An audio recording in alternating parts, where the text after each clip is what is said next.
The final part of 7.2 is looking at industrial applications. The whole goal behind industrial applications is to obtain the highest yield possible for whatever product they are producing. And in order to do that, we apply Le Chatelier's principles, either all of them or a select few, depending on what the reaction has. What these industries do is they want to focus on yield and rate. There is an ideal mix in which they want to have, but however, depending on Le Chatelier's principle and how it may affect the reaction, you may need to compromise total yield versus rate. The first process we're going to look at is the Haber process. The Haber process is the creation of ammonium, which we have talked about before, and is one of the highest produced chemicals there are. What we use ammonium for are in fertilizers. So 80% of all ammonium produced is in fertilizers in the form of ammonium nitrate. Ammonia is also used in plastics and such things as like nylon, refrigerants, and explosives. Here's the reaction for ammonia. We have 1N2 reacts with 3H2 to create 2 NH3s. Every single one of these are in their gaseous state, which means we can work with pressure because based off Le Chatelier's principle, pressure, all compounds need to be present in the gaseous state. This reaction is also exothermic as well. And so those are two things in which we know, and so we can look at how pressure and temperature are needed to be used in order to produce as much product as possible. And the product we're trying to identify is ammonia.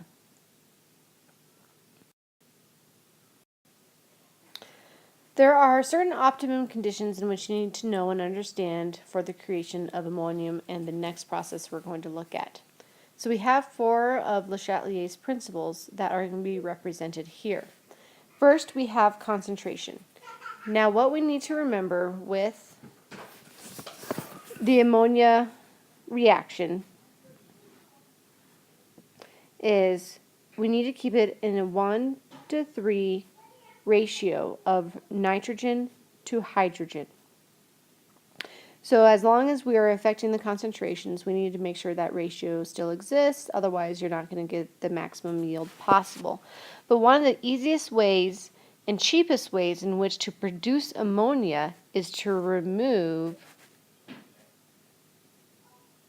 the product, NH3. By removing the product, you're creating a void, and so the reaction is no longer at equilibrium. And based off Le Chatelier's principle, we will therefore want to add more ammonia because we have removed it. By removing this product, therefore, we are going to favor the products. So we're going to push the reaction in the forward direction. And by doing this, we increase the yield of ammonia. Pressure, I had already talked about, but because in this reaction we go from 4 molecules, 1 and 2 and 3H2, to 2 molecules, 2 NH3s, we are going from more to fewer molecules. Therefore, if we increase pressure, we will push the reaction towards products because there are fewer molecules on the product side. In this particular reaction, the best pressure in which we can run it is 200 atmospheres. That is a really high pressure, which is why this reaction is incredibly dangerous and very explosive if done wrong. 200 atmospheres, so that's 200 times the pressure in which we are exposed to on a daily basis. And that is pretty intense. The third one is temperature. So what you have to keep in mind is this reaction in the forward direction is exothermic. An exothermic reaction means the reaction is releasing heat to the surroundings. Therefore, in order to make more products, we need to create surroundings that accept heat. To do that, we are going to decrease the temp of the surroundings. By decreasing the temp of the surroundings, that pushes the reaction towards the exothermic side, the products, and causes a higher release of energy to the surroundings. However, the problem is too low of a temperature causes a much slower rate because you're losing kinetic energy. Therefore, we have to compromise best yield versus economic benefit. Therefore, we use a moderate temperature of 450 degrees Celsius. They make this compromise. They essentially do a cost-benefit analysis of what the cost is versus the benefit, and they make a compromise based off that. Lastly, a catalyst, which does not affect the equilibrium state. It does not affect your equilibrium constant or your concentrations. It just increases the rate of the reaction taking place. Therefore, you get more product in a faster amount of time. The catalyst in which they are using is an iron catalyst. They use this catalyst to help moderate the moderate temperature used. Therefore, they're trying to decrease how much loss in which they have. The last process in which we're going to look at is called the contact process. The contact process is used for the production of sulfuric acid, which is the highest produced chemical in the world, interestingly enough. Sulfuric acid is used in fertilizers, detergents, dyes, explosives, drugs, and plastics. The process occurs in 3 steps. We first have the combustion of sulfur. So we take solid sulfur and combust it with oxygen to create sulfur dioxide. We then take that sulfur dioxide and oxidize it. So we have gaseous sulfur dioxide. We are reacting with oxygen, hence oxidation, and creating sulfur trioxide. If you notice, the first reaction is a forward-only reaction. The second reaction is an equilibrium reaction, but it is favored towards the product side.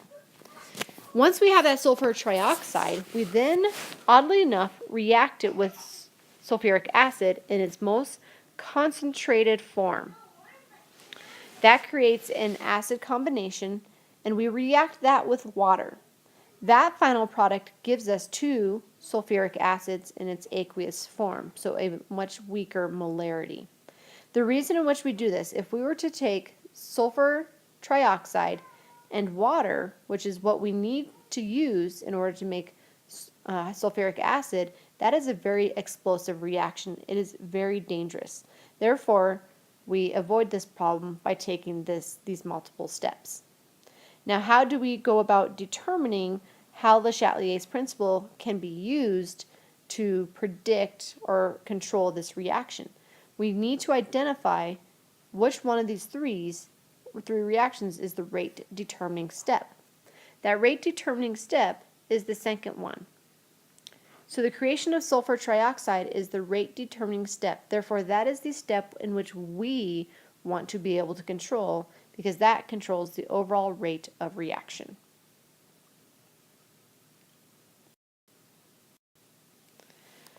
So the 3 things that are controlled here, because we have 3 steps that are used in this process, unlike the process of ammonia, we don't need to worry about concentration necessarily because there's a lot of reactions going on. So we're going to look at the other 3 of Le Chatelier's principle. If you'd remember, or if you look back at the previous reaction for the rate determining step, we have 3 molecules on the reactant side and 2 molecules on the product side. Therefore, we are decreasing molecules towards the product. In that case, we want to increase the pressure of that system. We increase the pressure, that forces the reaction towards the product side. And when we do that, we make more product. However, unlike the 200 atmospheres for ammonia, this one only needs to be run at 2 atmospheres. Because it is such an explosive reaction, We do not need intense pressure in which to push it forward. Also, it favors the product of sulfur trioxide in the equilibrium reaction anyways. Therefore, increase of pressure only needs to be a slight push and not a big push, unlike ammonia. Temperature. This reaction in the forward direction is exothermic. It is negative 196 kilojoules per mole.